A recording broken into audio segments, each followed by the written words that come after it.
14 तारीख मंगलवार का अवसर और इस दिन द्वादशी तिथि विद्यमान है, साथ में संक्रांति का योग भी बन गया है, मेष की संक्रांति।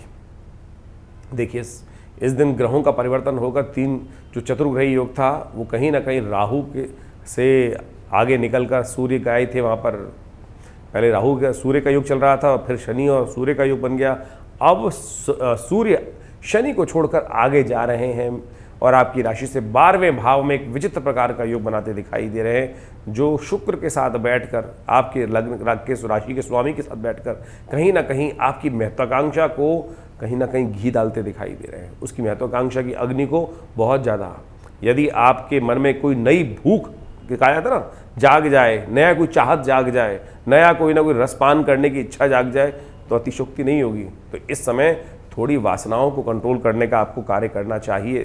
खासतौर पे इस बात का ध्यान रखते हुए कार्य करेंगे तो अच्छा रहेगा। कई गुप्त बातें आपको इन महीने के दौरान, क्योंकि सूर्य परिवर्तन करने जा रहे हैं, तो ये आपके मनोमस्तिष्क में शुक्र के साथ योग बनते ही ऐसा हो सकता है कई गुप्त रहस्य आपके मनोमस्तिष्क में आ जाए, या ऐसा कोई विद्या प्राप्त करने की, जिस ज्योतिष के अंदर भी गुप्त विद्या मानी जाती है, उससे जानने की, उसकी इच्छा के प्रति, उसके ध्रुव भविष्य को जानने की इच्छा जा सकती है। और ऐसे में आपकी राशि के दृष्टिकोण से ये बस थोड़ा सा महत्वाकांक्षा दाव पे लगाने काम ना करें।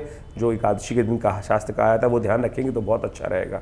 इस दिन विशेष तौर पर भगवान का स्तवन करना चाहिए, क्योंकि संक्रांति भी है, गेहूं का दान करना चाहिए, और भी बहुत सारे उपाय शास्त्र में वर्णित। जो संक्रांति का सुंदर योग बनाया है 14 तारीख को, परिवर्तन करने का योग बना है, ये मंगल के साथ एक योग बनाकर तैयार कर रहे हैं। देखिए मंगल के साथ इसलिए कह रहे हैं कि सूर्य का जो परिवर्तन हो रहा है मंगलवार के दिन हो रहा है, मंगल की राशि में हो रहा है, और ऐसे में मंगल की राशि में आके ही सूर्य जो है वो विशेष तौर पर उच्च के हो जाते हैं।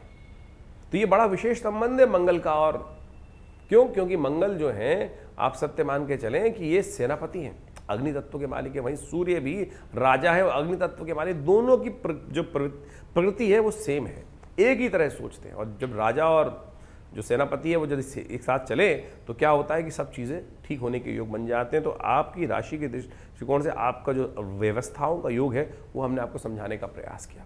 और साथ साथ इन दिनों मंगल के साथ जो शनि का योग बना हुआ है वो बड़ा विचित्र है। सूर्य नारायण है, साक्षात प्रत्यक्ष देवता कहा जाता है भगवान सूर्य को।